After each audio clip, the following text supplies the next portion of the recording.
Saya divonis dokter terjadi penebalan dinding rahim karena ketidakseimbangan hormon, sehingga saya seperti haid tapi sangat lama. Kata dokter, ini biasanya berlangsung 3 bulanan untuk menyeimbangkan hormon saya. Yang saya tanyakan, bagaimana dengan ibadah saya Ustadz, seperti sholat, puasa, dan lain sebagainya? Kalau memang itu yang keluar darah haid, ya, kalau memang darah haid, ya tidak boleh sholat, tidak boleh puasa, tidak boleh berhubungan suami istri, tidak boleh tawaf. Kalau memang yang keluar darah haid. Namun demikian perlu diperiksakan yang lebih serius lagi. Kok haid bisa sampai 3 bulan? Insya Allah likul lidain dawaun. Setiap penyakit pasti ada obatnya. Itu Nabi ngendika demikian. Saat Nabi bersabda seperti itu, tentu semua obat sudah ada, sudah Allah turunkan. Nabi nggak mungkin ngarang. Nabi itu wa ma yantiqu 'anil hawa in huwa illa wahyu yuha. Nabi tidak pernah sembarangan, tidak pernah asal-asalan ketika beliau ngendika. Berdasarkan wahyu. Oh lah, kenapa hari ini kok belum ditemukan obatnya? Bukannya Allah belum menurunkan? Bukankah Allah berjanji fa inna ma'al usri yusra? Di setiap kesulitan yang Allah turunkan, Allah ujikan, Allah juga sekaligus turunkan kemudahannya. Yang namanya penyakit, kesulitan atau kemudahan? Kesulitan. Dengan obat yang diturunkan Allah akan dapat kemudahan. Karena tidak mungkin Allah datangkan penyakit, Allah tidak sertakan sekaligus obatnya. Itu tidak mungkin. Karena Allah telah buat satu ketetapan yang final sudah, fa inna ma'al usri yusra, inna ma'al usri yusra, sampai diulang 2 kali. Nah, sekarang kok belum ditemukan? Ada beberapa kemungkinan. Kemungkinan pertama, kita sebagai hamba Allah tidak yakin dengan janji Allah. Kemudian karena tidak yakin, kita tidak langsung mendekat kepada Allah ketika Allah uji dengan sakit. Hati kita masih keras, maka Allah tegur kita, sindir. Falaula idza ja'ahum ba'suna tadarra'u walakin qasat qulubuhum. Coba diingat kembali itu surat apa itu? Surat apa? Surat Falaula idza ja'ahum ba'suna tadarra'u. Surat Al-An'am insyaallah. Ya, Quran surat Al-An'am ayat 36 43 insyaallah. 43.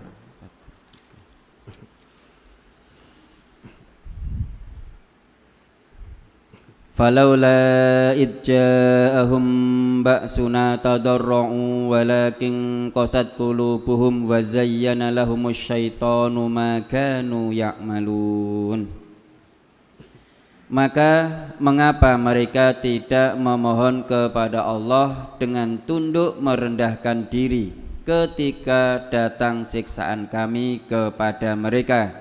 Bahkan hati mereka telah menjadi keras, dan syaitan pun menampakkan kepada mereka kebagusan apa yang selalu mereka kerjakan. Obatnya belum ditemukan, kemungkinannya karena kita masih keras hati.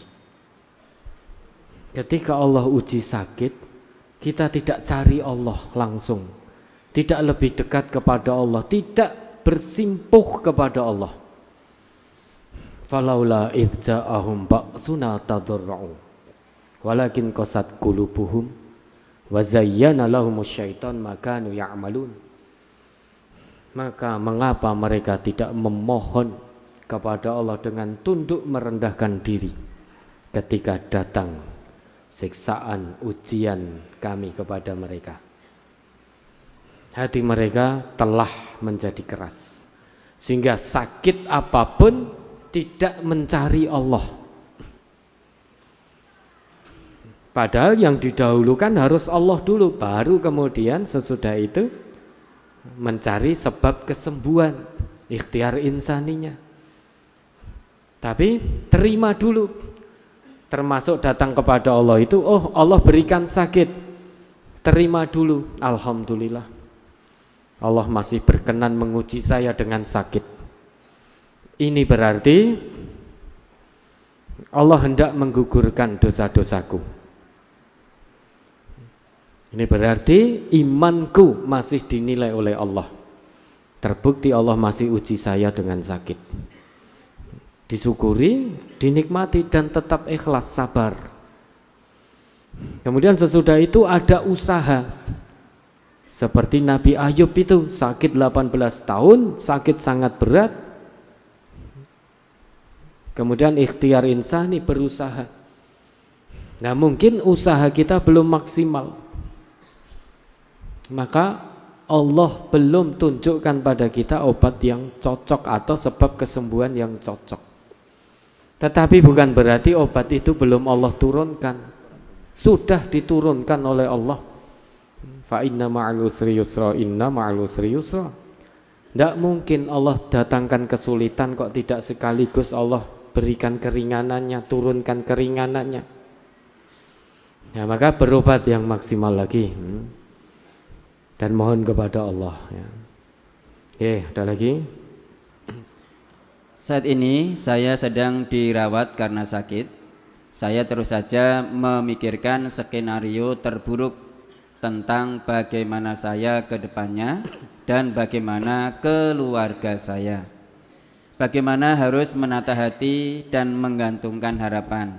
Nasihat Al-Ustadz membuat saya lebih tenang. Tapi rekamannya sering susah saya temukan, Ustaz. Kalau sedang diuji sakit, tidak usah berpikir sing neko-neko. Ini berpikir kemungkinan terburuk, berarti berpikir kematian toh ini. Justru bersyukur dengan mengingat kematian. Dengan sakit, ternyata kita bisa mengingat kematian.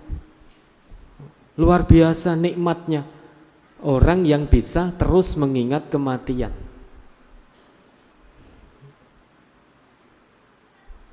Itu berarti orang yang punya malu kepada Allah dengan malu yang sebenar-benarnya. Dan Nabi kita bersabda, wa aksiru min dzikri hadamil ladzat. Perbanyaklah kalian mengingat pemutus kesenangan dunia, yaitu apa? Kematian. Kenapa? Karena orang yang terus mengingat kematian, dia akan siap menghadapi hari kematiannya. Man kana dzakiron limautihi kana musta'idan.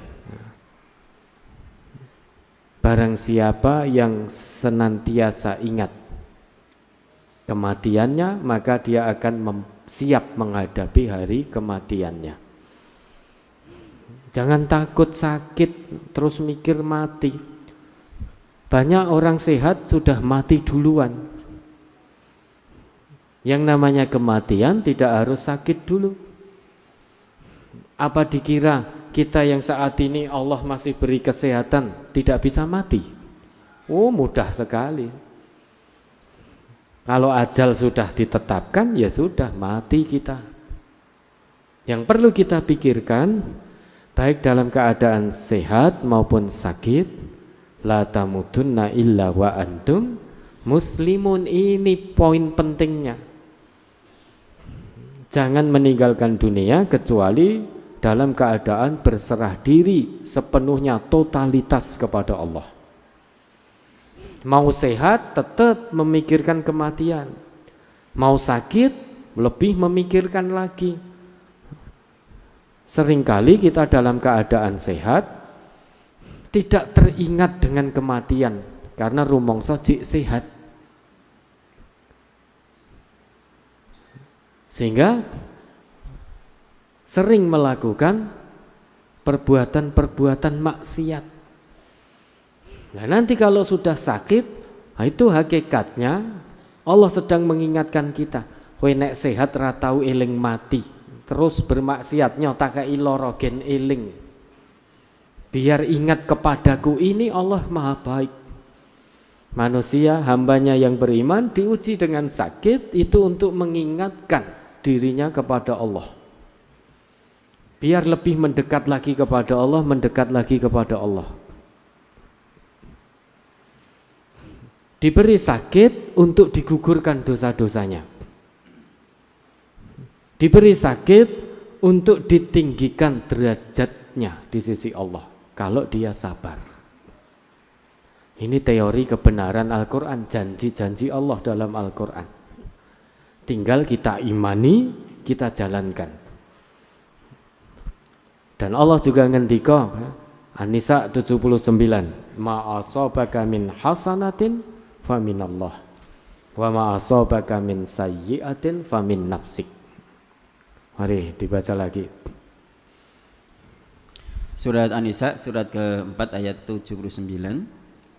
Ma asabaka min hasanatin faminallah wa ma asabaka min sayyi'atin famin nafsik wa arsalnaka lin-nasi rasula wa kafa billahi syahida.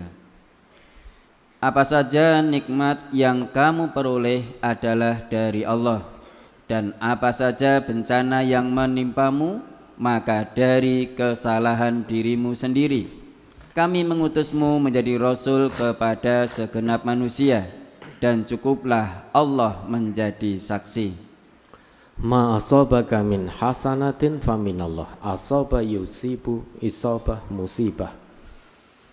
Jadi asabah musibah itu kalau dalam bahasa Al-Quran itu sesuatu yang menimpa. Lah, sesuatu yang menimpa kepada kita bisa berupa hasanah, kebaikan. Kalau kita ditimpa hasanah, kebaikan, maka kita bersyukur, berarti itu dari Allah.